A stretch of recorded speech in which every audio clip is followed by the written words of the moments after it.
Sub inspector, rate वाले बच्चे सभी के लिए बहुत इंपॉर्टेंट क्लास है।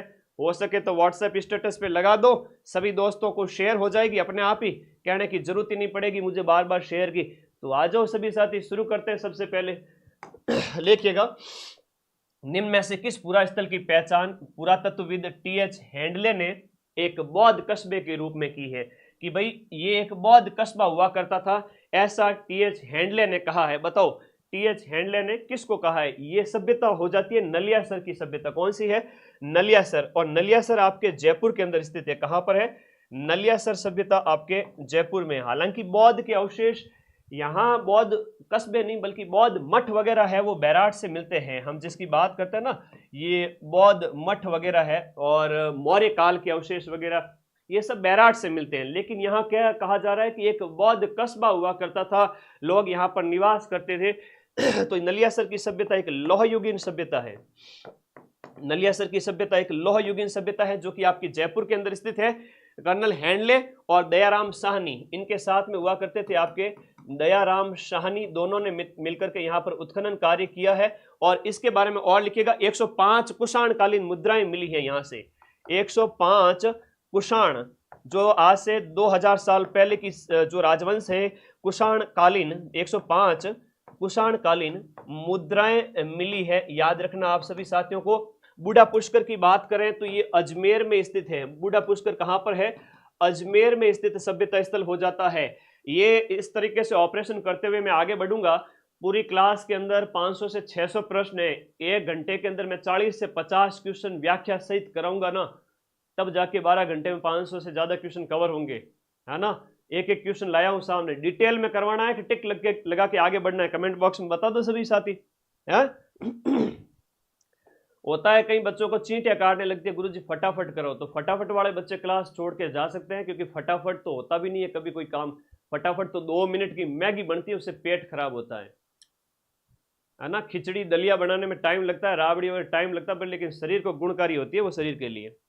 तो डिटेल करवाना है ना, तो इसी तरह से खोल के कराऊंगा एक एक ऑप्शन को, ताकि 500-600 प्रश्न में तुम्हारे 3 से 4 हजार प्रश्न हो जाए और सिलेक्शन हो जाए सभी का।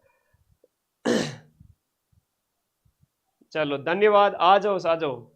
चलो ऐसा पहला प्रश्न आपके सामने है। चलते हैं हम दूसरे प्रश्न की ओर। लिख लीजिएगा। हाँ, ये पूरा पाषाण काल वाला ना, बूढ़ा पुष्कर की बात करें, ये पूरा पाषाण का है। तो मैं तुम लोगों से क्या है कि बात करके ही आगे बढ़ूंगा, जैसा तुम लोग चाहोगे वैसा ही होगा, ठीक है। पूरा डिटेल में कराना है। चलो घनी चौकी बात है, तो 12 घंटे तक थकना नहीं है, ठीक है। मदन सर तो पैरों पे खड़े, तुम भी रहना बस बैठ करके, है टिक कर बैठ जाना। एग्जाम हॉल में 3 घंटे बैठना पड़ेगा। मारवाड़ के शासक राव चुंडा के बारे में प्रश्न आया है। राव चुंडा के संबंध में निम्नलिखित कथनों पर विचार कीजिए और निम्नलिखित में से दिए गए विकल्प हैं। ऐसे ही प्रश्न आज के टाइम में आ रहे हैं। आरएस प्री का कठिनतम पेपर था। राव चुंडा को मंडोर दहेज में मिला था। बिल्कुल सीधी सी बात है कि ये आपको इंदा प्रतिहारों से चुंडा को ये दहेज में मिला था। ये एकदम सही बात है। राव चुंडा के बाद में रणमल राजगद्दी पर बैठा। क्या ये दोनों कथन सही है? तो ये चुंडा को जो है मंडोर दहेज में मिलता है, इसके ऊपर बात करते हैं। सबसे पहले लिखिएगा यहाँ पर जो है, इसके बाद रणमल नहीं बैठा था बेटा, कान्हा बैठा था, जो 1423-24 में, है ना। ये कान्हा हो जाएगा। इसके बाद में जो मारवाड़ के राजवंश से संबंधित हम बात करें, 1423-24 में कान्हा बैठा था। तो वंशावली वृक्ष कई बार दिया जाता है कि इसके बाद में कौन राजा बनता है, आपको बताना है। तो कान्हा बैठा था, रणमल नहीं बैठा था।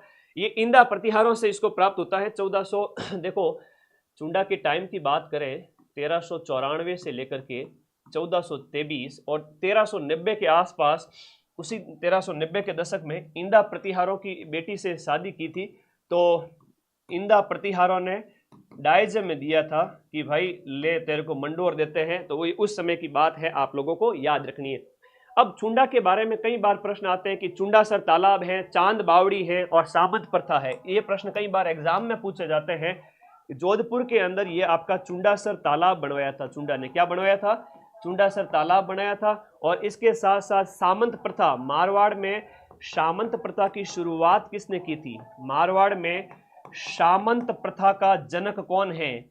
मारवाड़ में सामंत प्रथा की शुरुआत सबसे पहले इसी ने की थी, चुंडा सर तालाब बनाया था। और एक प्रश्न आता है कि चांद बावड़ी, अब कई बार बच्चे कंफ्यूज हो जाते हैं कि सर चांद बावड़ी तो आबानेरी दौसा में, मुझे भी पता है आबानेरी दौसा में, लेकिन एक चांद बावड़ी तुम्हारे जोधपुर में है, वो अगर तुम ध्यान नहीं दोगे तो क्वेश्चन गलत हो जाएगा।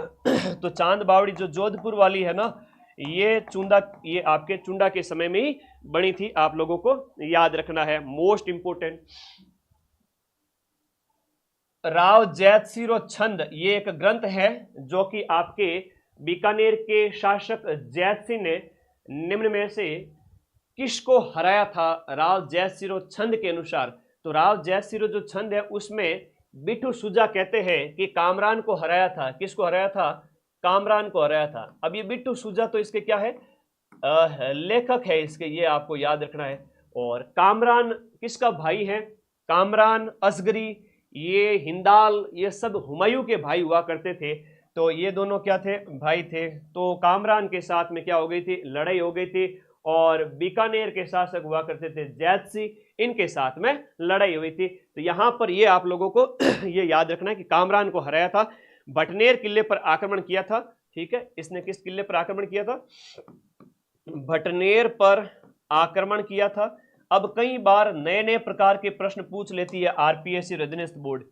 राव जयसिंह छंद बिट्टू सुजा ने लिखा, ये तो सबको पता है। अब ये पूछेंगे इसके अंदर छंद कितने हैं, तो राव जयसिंह जो छंद है इसके अंदर 401 छंद है। कितने हैं? 401 छंद है। इस लेवल का नॉलेज अगर है तो ही मामला सही है, वरना मामला गड़बड़ है। आगे आ जाओ। निम्नलिखित में से ओजियाना के उत्खनन में कौन शामिल थे? ओजियाना जो संस्कृति है उसकी हम बात करें, नवीन जिलों के अनुसार आप लोग नवीन जिलों के अनुसार आप लोग कमेंट बॉक्स में बताओ कि ओजियाना संस्कृति वर्तमान में कौन से जिले में स्थित है ना। ये कई बार प्रश्न आता है, पहले ओजियाना कहाँ थी और वर्तमान में कहाँ है, बताओ। हम इसकी बात करते हैं। हाँ जी। तो इसके उत्खनन में कौन कौन शामिल थे? RC Agarwal, B R Meena, Alok Tripathi. Oceania संस्कृति वर्तमान 41 जिलों के हिसाब से नवीनतम अपडेटेड क्लास है भाई, आप लोगों को हाँ कमेंट बॉक्स में बताते रहो, मैं आप लोगों के कमेंट भी साथ साथ देख रहा हूं। ओजियाना आपके कहां पर? देखो इसके अंदर आरसी अग्रवाल का योगदान नहीं है, बीआर मीणा और आलोक त्रिपाठी, यानी बी और सी ऑप्शन सही है। बी और सी ऑप्शन सही है। अब इनके द्वारा जो है वो आपका उत्खनन कार्य कब किया गया था? सन 2000 है ना, कब किया गया था? सन 2000 ईस्वी में किया गया। और ये ताम्र पाषाण युगीन है ना, ताम्र पाषाण युगीन आपका सभ्यता स्थल हो जाता है। बदनौर, बिल्कुल बदनौर सही है। ओजियाना है आपका कहाँ है? बदनौर है, और बदनौर वर्तमान में ब्यावर जिले में, तो ये भीलवाड़ा मत कर देना। ओजियाना कहाँ है वर्तमान में? आप इसको करोगे, बदनौर में है, और ये आपका ब्यावर में पड़ता है वर्तमान में। अब पहले वाला तो भीलवाड़ा में था, मामला चल जाता था, ठीक है। और अब ये आपको नया जिलों के अनुसार याद रखना है। अब ओजियाना से क्या क्या मिला है, क्योंकि कई बार परीक्षा में अवशेष पूछ लिए जाते हैं। तो अगला पॉइंट लिख लो कि ओजियाना से प्राप्त जो अवशेष है ना, ज्यादा नहीं है, की पॉइंट लिखाऊंगा 2-3। पीवाईक्यू क्या होता है कि कोर एरिया है, वहीं से हर बार परीक्षा में प्रश्न आते हैं। अगर आपने वो देख लिए तो आपको पढ़ने का ढंग पता चल जाएगा, ठीक है मेरे भाई। हाँ, खारी नदी के किनारे, बिल्कुल सही है ना, खारी नदी।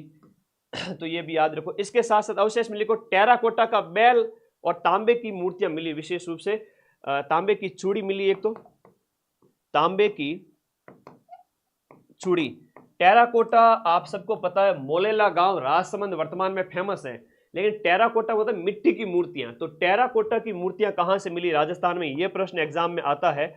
तो आप लिखोगे टेराकोटा की मूर्तियां, और वो भी गाय बैल वगैरह इन सभी की।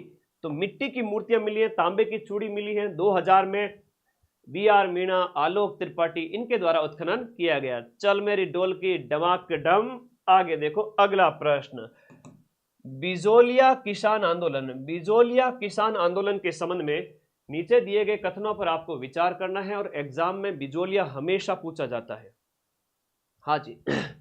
बिजोलिया किस, देखो क्वेश्चंस मेरे पास इतने हैं कि 12 घंटे में मैं इनको खोल के कराऊंगा आराम से, तो एक एक क्वेश्चन समझ में आएगा। एग्जाम में क्वेश्चन तुम्हारे गलत होंगे ही नहीं आगे, ठीक है। ये तो ध्यान रखना ही तुम लोगों को, जल्दबाजी नहीं करेंगे। बिजोलिया किसान आंदोलन के संबंध में दिए गए कथनों पर आपको विचार करना है कि बिजोलिया किसान